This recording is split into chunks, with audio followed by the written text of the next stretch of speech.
नमस्कार friends, welcome to my channel biology by Dinesh Patel. जैसा हमने आपको बताया था कि हम लोग TGT, PGT, GIC lecturer and ELT का एक सीरीज लेके चल रहे हैं। अब तक हम लोग का जो है प्रोटोजोआ फाइलम स्टार्ट किए थे। आज प्रोटोजोआ फाइलम का लास्ट टॉपिक हम लोग का है पैरामीशियम स्पीसीज। तो स्टार्ट करते हैं पैरामीशियम। इसके पहले हम लोग एंटाइबा हिस्टोलिटिका, जिंजिवैलिस, कोलाई और इन सब का सभी का एमसीक्यू हम लोग सॉल्व कर चुके हैं। ठीक, आज स्टार्ट करते हैं पैरामीशियम। तो सबसे पहले क्लासिफिकेशन देखिए, फाइलम प्रोटोजोआ, सब फाइलम सिलियोफोरा, क्लास सिलिएटा, सब क्लास होलोट्राइका, जीनस पैरामीशियम और स्पीसीज कॉर्डेटम। क्लियर? तो ये देखिए आपका क्या क्लासिफिकेशन है। अब इसे कुछ पॉइंट की बात करते हैं हम लोग कि paramecium is well known ciliated protozoa. Clear? Second, there are about 10 species of paramecium. मतलब पैरामीशियम के 10 स्पीसीज हैं, जिसमें से सम कॉमन स्पीसीज वो कौन कौन है? Paramecium caudatum and paramecium aurelia. ये काफ़ी इंपॉर्टेंट इसका स्पीसीज ये है। आगे देखते हैं हम लोग हैबिट एंड हैबिटेट, वास और वासस्थान। पहला देखिए है, it is free living organism having cosmopolitan, मतलब सर्वव्यापी। सेकेंड है, it live in stagnant water. देखिए, स्टैग्नेंट वाटर का मतलब ठहरा हुआ पानी, मतलब जैसे पॉन्ड्स हो गए, आपके कुछ नदी हो गए, तो जो पानी स्टैग्नेंट होते हैं, पोखरे हो गए, इन सब में क्या ये स्पष्ट रूप से दिखा सकता है। Next, morphology, it is a unicellular and microscopic protozoans. It measures 170 to 290 millimetre. Body is asymmetrical. देखिए, ये पॉइंट आपको याद रखने वाली है कि इसकी जो बॉडी होती है वो क्या होती है? एसिमेट्रिकल होती है। जबकि अगर प्रोटोजोआ के सिमेट्री की बात करेंगे तो प्रोटोजोआ में कोई सिमेट्री नहीं होती है, लेकिन पैरामीशियम की बात करें तो पैरामीशियम में एसिमेट्रिकल ये होता है। Next, the whole body of paramecium is covered by a thin flexible membrane is pellicle. मतलब प्रोटोजोआ के जो सबसे बाहर का जो मेंबर होता है वो किससे घिरा होता है? पेलिकल से जुड़ा होता है। आगे है, the number of cilia present on body surface 10 to 14,000 tiny hair like. मतलब आपको अभी स्ट्रक्चर दिखाएंगे हम, जो है कि 10 से 14,000 टीनी हेयर लाइक के स्ट्रक्चर्स में पाए जाते हैं। स्ट्रक्चर अभी आपको बताया जाएगा। Next, cilia originates in cytoplasm. जो सीलिया होता है वो कहाँ? साइटोप्लाज्म से ओरिजिनेट होता है। नेक्स्ट है, अरेंजमेंट ऑफ सीलिया इज 9+2। ये देखिए काफ़ी इंपॉर्टेंट पॉइंट है कि 9+2 अरेंजमेंट होता है किसका? सीलिया का। अब आगे देखा जाए साइटोप्लाज्म के बारे में। Beneath the pellicles lie the cytoplasm. ये जो साइटोप्लाज्म है यह पेलिकल के ठीक क्या होता है? नीचे की ओर पाया जाता है। Cytoplasm divide into 2 parts, plasma gel, plasma sol. अर्थात यह आपका क्या होगा? एक्टोप्लाज्म जो सबसे बाहर की ओर होता है, दूसरा क्या होता है? इंडोप्लाज्म जो सबसे अंदर की होता है, और इसी इंडोप्लाज्म में सभी सेल ऑर्गेनेल्स प्रेजेंट होते हैं। नेक्स्ट है, ectoplasm of paramecium contains the following organelles. क्या क्या ऑर्गेनेल्स होते हैं ये देखते हैं हम लोग। जो है पहला है बेसल बॉडी और काइनेटोसोम्स। सेकेंड है काइनेटोस्टोमेटा। Third, trichocyst. देखिए, ट्राइकोसिस्ट पूछा गया क्या है ये, तो याद रहे trichocyst are minute 4 millimetre in length, flask shaped, embedded in the ectoplasm. ये एक्टोप्लाज्म में क्या होता है? प्रेजेंट होता है ट्राइकोसिस्ट। ये याद रखिएगा, पैरामीशियम में ये एक रक्षा कवच का काम करता है। कौन? ट्राइकोसिस्ट। ओरल एपार्टेस। फिर साइटोपिक, ये भी देखिए काफ़ी इंपॉर्टेंट है कि साइटोपिक का देखिए वर्क पूछा गया है कि in a cytopyge or the cytoplast exist as a minute pore at the fixed point on the right side of the body. मतलब पैरामीशियम के राइट साइड में क्या होता है, ये साइटोपिक आपका पाया जाता है। Undigested food is egested through it. मतलब इसका मुख्य रूप से काम क्या होता है कि ये अनडाइजेस्ट फूड को क्या करेगा, ये इजेट करता है। क्लियर। अब बात करते हैं एंडोप्लाज्म में। It includes different organelles. देखिए इसमें क्या होता है, डिफरेंट ऑर्गेनल्स होते हैं। कौन कौन? पहले बात किया जाए न्यूक्लियाई। देखिए सबसे मोस्ट इंपॉर्टेंट अगर टॉपिक इसमें बात किया तो ये न्यूक्लियाई की बात करें हम। क्यों? क्योंकि पैरामीशियम में दो प्रकार के न्यूक्लियस होता है, इसीलिए two different type of nuclei is known as heterokaryotic. अब इसके साथ साथ अगर देखा जाए तो देखिए हेट्रोकैरियोटिक में कौन कौन? पहला, the large nucleus is macro, जिसको क्या बोलेंगे हम, सोमेटिक या वेजिटेटिव न्यूक्लियस के नाम से हम लोग जानेंगे। जबकि अगर दूसरे न्यूक्लियस की बात किया जाए तो दूसरा क्या, कंट्रोल्स मेटाबॉलिज्म। मतलब ये मेटाबॉलिज्म कंट्रोल किया जा रहा है। जबकि the old micro nucleus disappear, ये जो पुराना जो माइक्रो न्यूक्लियस होता है क्या होता है, वह डिसअपियर हो जाता है। सेकेंड की बात किया जाए तो सेकेंड क्या होता है, आपको दिखाई दे रहा है micro nucleus lie in the depression on the surface. ठीक, क्या लिखा है, सरफेस ऑन द माइक्रोन्यूक्लियस। यहाँ आप देखेंगे इनका जो सबसे महत्वपूर्ण काम, यहाँ देखिए हाईलाइट किया गया है कि micronucleus control the reproductive activity of the animal and the give rise the new micronucleus. इनका देखिए जो सबसे इंपॉर्टेंट काम है क्या है, रिप्रोडक्शन में क्या करता है, ये रिप्रोडक्टिव हेल्थ। और कई बार क्वेश्चन बस यही पूछा गया है कि माइक्रो और माइक्रो न्यूक्लियस में कौन रिप्रोडक्टिव एक्टिविटी, मतलब कौन रिप्रोडक्शन में हेल्प लेता है। तो कौन रिप्रोडक्शन इम्पार्ट करता है, वो है क्या है, माइक्रो न्यूक्लियस ही होता है। ठीक। Next, contractile vacuole. देख कंट्रेक्टाइल वैक्यूल का भी इंपॉर्टेंट वर्क होता है और इससे भी क्वेश्चन पूछे गए हैं कि टू फिक्स्ड, पहली बात इसकी संख्या याद रखिए, इसकी संख्या क्या, दो होते हैं। जैसे न्यूक्लियस की दो संख्या होती है, इसी तरीके से कंट्रेक्टाइल वैक्यूल की भी संख्या कितनी होगी, 2 नंबर होगा। क्लियर। अब देखा जाए the fix control vacuole are present between the cytoplasm and the endoplasm close to dorsal surface. It contain the radiating और फीडर कैनाल्स। ठीक। और कंट्रेक्टाइल वैक्यूल का जो सबसे महत्वपूर्ण काम क्या होता है, यह क्या करेगा, यह वाटर को बैलेंस का काम करता है। या आप कह सकते हैं कि आस्मो रेगुलेशन इसका सबसे महत्वपूर्ण काम है। क्या है, आस्मो रेगुलेशन। इसका मतलब वाटर को बैलेंस करने का काम मुख्य रूप से किसका होता है, कंट्रेक्टाइल वैक्यूल। लोकोमोशन की बात किया जाए तो देखिए इससे पहले जो लोकोमोशन होता है, ध्यान रखिए कि लिखा हुआ कि it is a free living aquatic animals. यह क्या होता है कि एक्वेटिक एनिमल्स होते हैं। ठीक, इस पर जो मूवमेंट होता है, पहला सिलेरी मूवमेंट। तो जो सिलिया प्रेजेंट होने की वजह से इसमें क्या सिलेरी मूवमेंट पाया जाता है। तो सिलेरी मूवमेंट इज 2 टाइप्स या 2 स्टेज। फर्स्ट स्टेज क्या आपका इफेक्टिव और सेकंड स्टेज क्या आपका है रिकवरी स्ट्रोक। तो इफेक्टिव को हम पावर स्ट्रोक के नाम से जानेंगे। तो देखिए पावर स्ट्रोक में होता क्या है कि लेफ्ट साइड डायरेक्शन, इनका डायरेक्शन क्या होगा, हमेशा लेफ्ट साइड की तरफ इसका डायरेक्शन होगा। जबकि इसका अपोजिट क्या होता है, इनकी डायरेक्शन क्या होता है, राइट। किसका, recovery stroke right side direction होता है, ये है। नेक्स्ट देखा जाए nutrition. Paramecium is holozoic nutrition. Important point, it includes the following stages. देखते हैं। नेक्स्ट, पहला है फूड। तो पैरामीशियम में जो फूड होता है वो फूड कैसा होता है, मतलब ये पैरामीशियम कैसा होता है, ऑमनीवोर्स और माइक्रोबियोर्स। ऑमनीवोर्स का मतलब क्या होता है, जो प्लांट्स एंड एनिमल्स दोनों क्या करें, ये फूड कंटेन करता हो। नेक्स्ट है इंजेशन।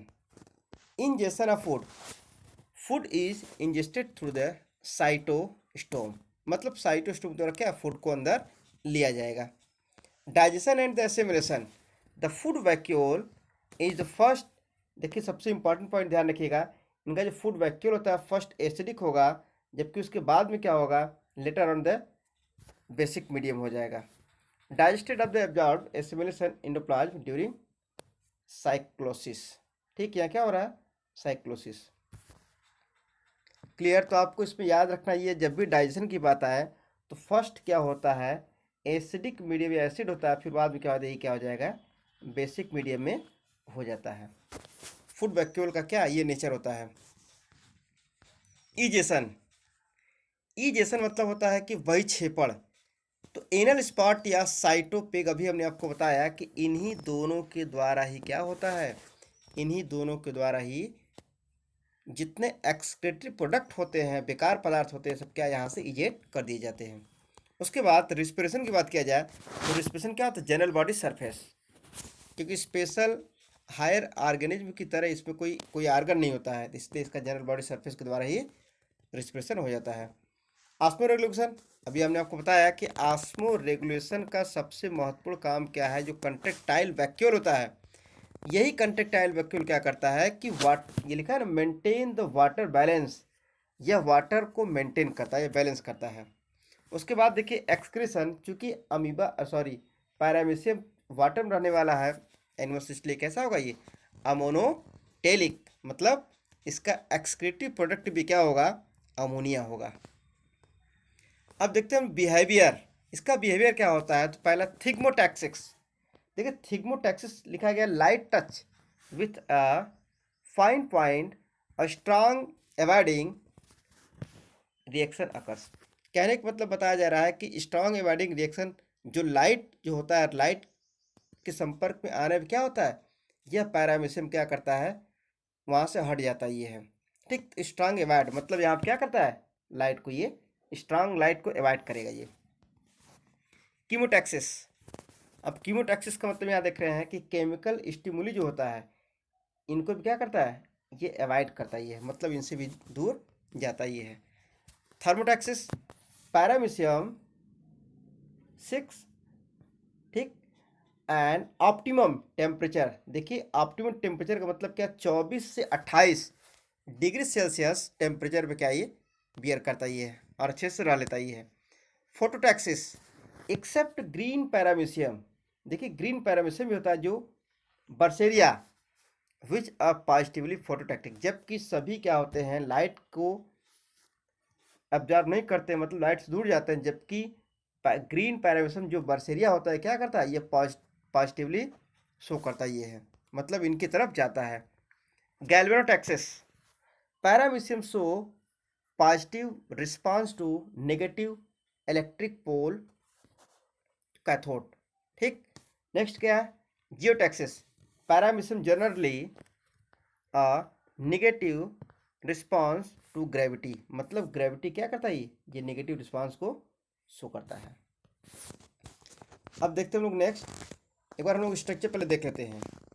देखिए इसके स्ट्रक्चर में क्या है, हमने अभी आपको बताया कि जो पैरामीशियम होगा, तो पैरामीशियम के सबसे लास्ट में क्या होता है कि यह स्ट्रक्चर हमेशा क्या करेगा, ये जो सबसे बाहर क्लियर जो आपको बताया गया, ये आपको दिखाई, ये वाला भाग दिखाई दे रहा है, मीन्स सीलिया। तो सीलिया की संख्या लगभग 14,000, मतलब 14,000 तक इसकी संख्या क्या होती है, पाई जाती है। ये संख्या जो आपको दिखाई दे रही है, सब जो संख्या सभी क्या है, सीलिया है। अब उसके बाद बात किया जाए तो उनके ठीक नीचे जो लेयर होती है वो क्या होती है, पेलिकल। इसका मतलब कि पैरामीशियम के सबसे बाहर को जो आवरण होता है वो क्या कहलाएगा, पेलिकल कहलाता है ये ठीक। और ये ट्राइकोसिस्ट, अभी हमने आपको बताया कि ट्राइकोसिस्ट का मेन वर्क क्या होता है, कि ट्राइकोसिस्ट जो आपको ये डाक्टर स्ट्रक्चर जो दिखाई दे रहे सभी, ये सभी क्या ट्राइकोसिस्ट। और ट्राइकोसिस्ट का सबसे इंपॉर्टेंट वर्क क्या होता है, यह हेल्प मतलब क्या, रक्षा करता है इसका है, किसका, पैरामीशियम का। तो ये this is the protecting part of the paramecium. Next हमने बताया कि टोटल साइटोप्लाज्म को दो भागों में बांट दिया गया है, एक तो क्या होगा आपका इक्टोप्लाज्म और दूसरा क्या होगा endoplasm. Ectoplasm is the outer surface area of the paramecium and the endoplasm, endoplasm क्या देखते हैं कि इक्टोप्लाज्म ठीक अंदर जो डॉटेड लाइक स्ट्रक्चर जो दिखाई दे रहा है आपको जो है, ये सभी क्या होते हैं, सब इंडोप्लाज्म ही होते हैं, और इसी इंडोप्लाज्म के अंदर ही सभी सेल ऑर्गेनेल्स प्रेजेंट होते हैं। मतलब जो लाइट रीजन होते हैं वो एक्टोप्लाज्म होते हैं, जो डार्क रीजन होते हैं क्या होते हैं, इंडोप्लाज्म।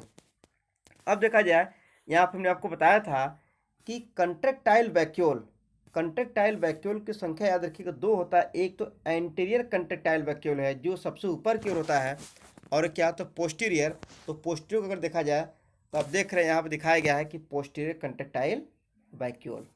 तो वैक्यूल यहाँ कितने होते हैं? दो, एक अपर सरफेस एक लोअर सरफेस होते हैं। तो इसको आप जरूर से याद रखिएगा कि कितने कंट्रेक्टाइल वैक्यूल दो होते हैं यहाँ पर। और इनका हमने वर्क भी आपको बताया कि कंट्रेक्टाइल वैक्यूल का सबसे महत्वपूर्ण काम क्या होता है? वाटर को बैलेंस करने का काम या ऑस्मो रेगुलेशन का वर्क इसमें होता है। अब उसके बाद देखा जाए इंडोप्लाज्म क्लियर हो गया।